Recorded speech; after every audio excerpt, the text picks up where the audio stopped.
Good afternoon, YouTube. I hope everybody's doing great right now. For me, it's afternoon. I don't know what it is in your area, but right now it is afternoon for me. My name is Jay. My username on YouTube is Islandman IT. I am from the island, thus the accent. I am a Cisco certified. I am Cisco CCNA certified. I don't have an IT job right now, but I do have a job. But the goal is to move into IT and do IT full time. So that's why I went and got my CCNA and also study and got my Security Plus. What I've been doing, I've been labbing to make sure I keep everything fresh in my head so I don't forget everything. So today's lab that I'm gonna do is a router on a stick. I know there's many videos on YouTube about this, but it's okay because maybe you'll find my video first and you'll watch it. All right. Let's go ahead and get started. I'm gonna go ahead and I'm gonna use just one router, one switch, and two PCs. Okay. I recommend if you are studying for CCNA to go ahead and download Cisco Packet Tracer. It is a great tool and it's getting better and better every time they update. They come out with a new one. So it is a great tool to do your labs, to practice what you're learning about. I've used it a lot. All right. What a router on a stick is, you probably already know, it helps with inter-VLAN communication. That's what I'm about to set up right now.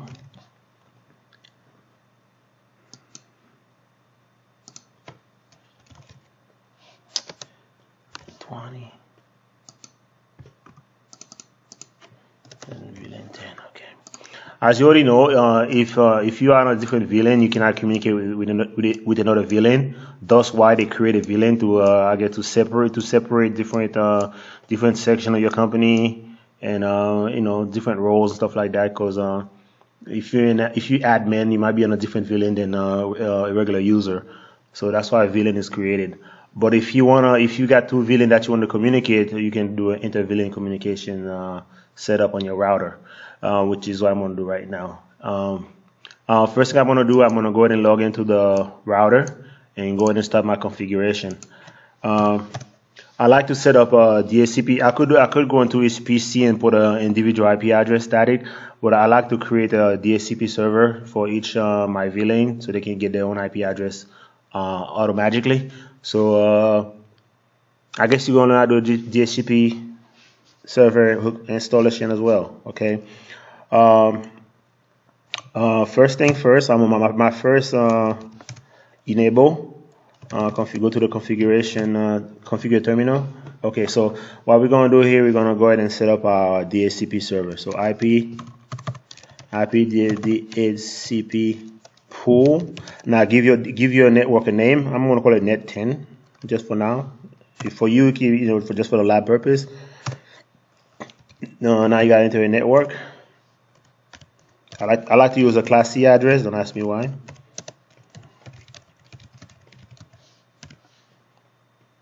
Okay, and there. Now put a default gateway 92.168.1, and then the DNS, you can just with most Cisco switches, I guess probably all of them. You can start typing something, hit the tab key, and it will finish typing it for you. So I'm gonna use the Google DNS server address. Okay, so the first DHCP server is set up for VLAN 10. I just created DHCP server. Okay. Next one is for the 20. So I'm gonna click exit back to the privilege mode, and you can just hit the up arrow and just change the name to 20. Hit the up arrow again, go to the network, you can change the network to 20, which is going to be for this DHCP server, for this PC to get a automatic IP address. Next thing is the default gateway, same thing, hit the up arrow, change that to 20, enter, hit the up arrow, change that, just leave the DNS server the same, hit enter.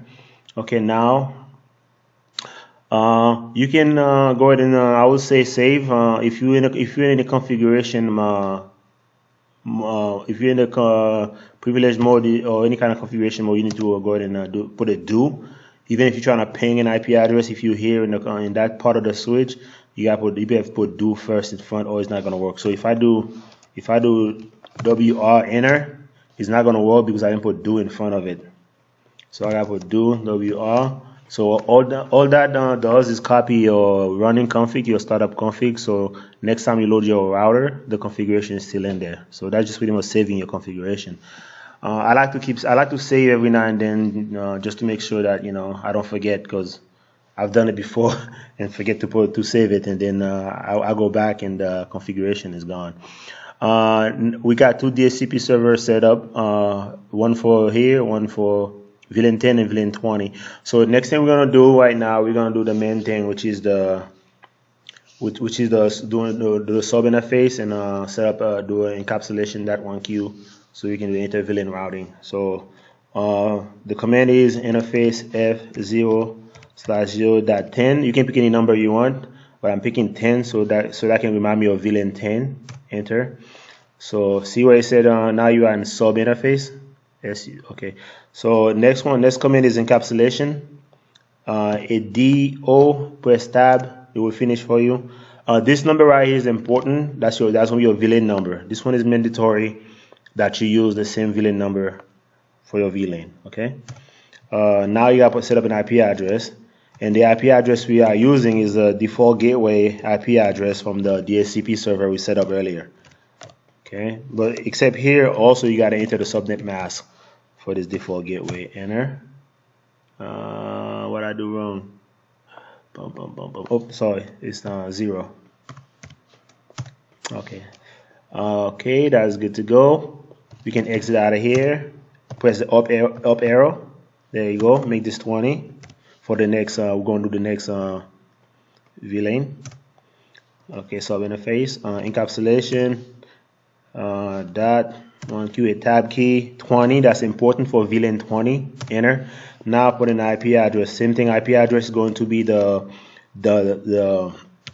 default gateway IP address that we set up for the 20 DHCP server, for the VLAN 20 DHCP server. 20-1-255.255.0. Enter. Now again, save your configuration. Do WR, save your configuration. Enter. That's it for the router. Except the last thing we're gonna do, we're gonna go ahead and turn on the interface. Okay. Well, you can also name your router if you want to. Instead of saying just router, you can put like host name, min, router. As you can see, the name just changed if you want to name it. Okay, just so you know what it is. Now I'm gonna enter the interface f0/0 and so there's a lot more configuration you can do on the router, but right now all I'm doing is set up a basic router on a stick. So next configuration, I'm gonna enter the interface f0/0. Then I'm gonna turn it on. No shut. You can put no shut or no shut down. Same thing. Boom. Now it's up. As you can see, it turned green. So it's resetting the interface. Good to go. Hit enter. So we are pretty much finished with the router. Now, as you can see, I did not put an IP address on the interface itself when you're doing router on a stick with a sub interface. I did not set up an IP address on this interface. I just did my DHCP servers, did my sub interfaces, and that's pretty much it.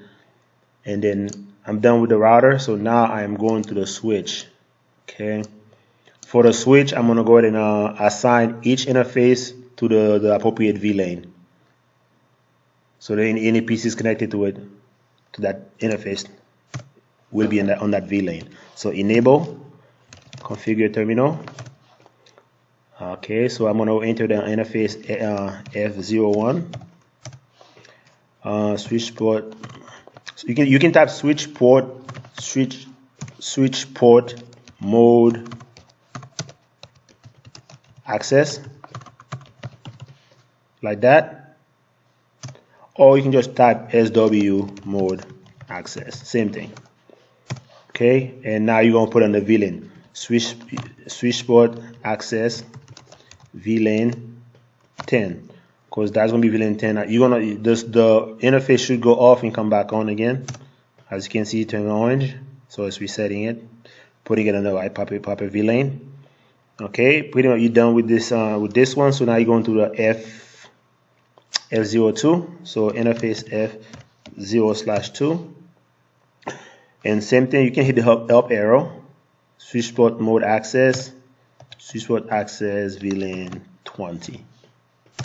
Just by an up arrow. So that's done. And now make sure we have to go ahead and on interface F04. We have to do we have one more thing to do to finish this interface on the switch. So we're gonna go to F04 to set it up as a trunk interface. First of all, let me show you.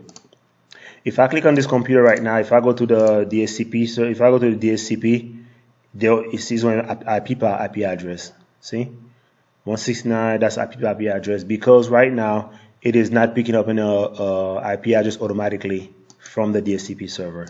It should be the same thing on this one as well, only because I haven't finished setting up the switch configuration.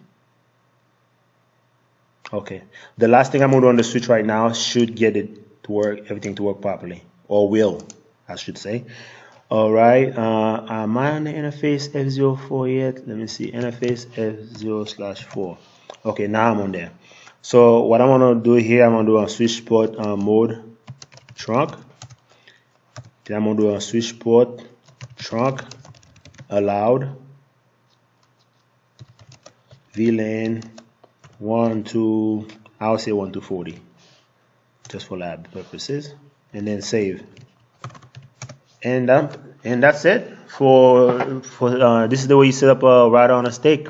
So what I'm gonna do now, I'm gonna go ahead and bring those two PCs up, and I'm gonna ping each other. I'm gonna look for the IP address. See, let's see if they pick up an IP address automatically over here. Let's see here. Go back to static. Go back to DHCP. There you go. As you can see, it picked up an IP address of 10-2. And you got the default gateway we set up for it, and the DNS server we set up for it. Which should be the same thing on this PC right here. Matter of fact, he already did it. He picked up the IP address automatically, 20-2.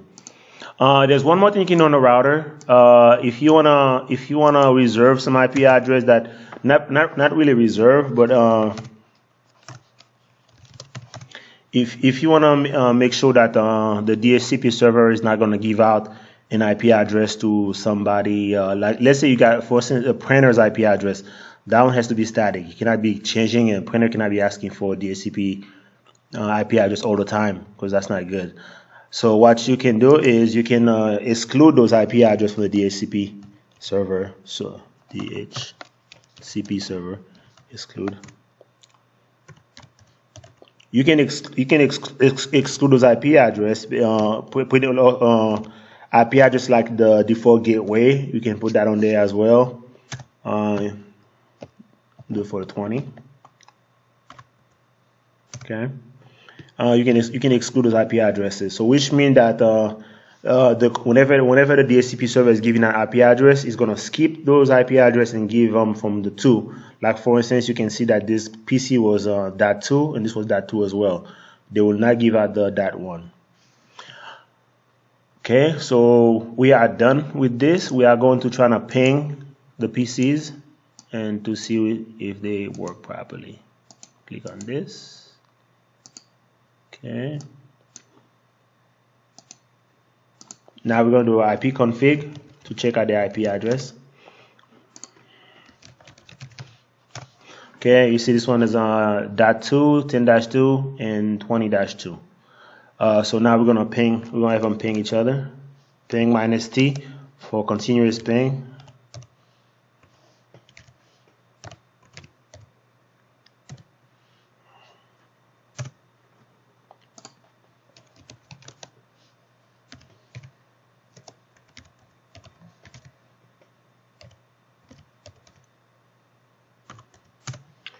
Okay, as you can see, PC3. I got PC3. Okay, PC3 is pinging PC2 without any issue. So which means that your inner VLAN, even though they're on different VLAN, they can still ping each other. They can still communicate. But if you didn't set up that router on the stick properly, they will not be able to ping each other unless they are on the same VLAN. Okay, so thank you for watching. I know there's, like I said, there's a lot of videos like this on the internet, but I hope you find my first and you watch it, and I hope you like it. Subscribe, like. Let me know if there's an easier way to do this. If you have any pointers and stuff like that, and what kind of other labs I should be doing, to keep all my CCNA stuff fresh in my head. I will take any advice, any comments you have. Have a great day, and thank you for watching my video. Take care, everybody.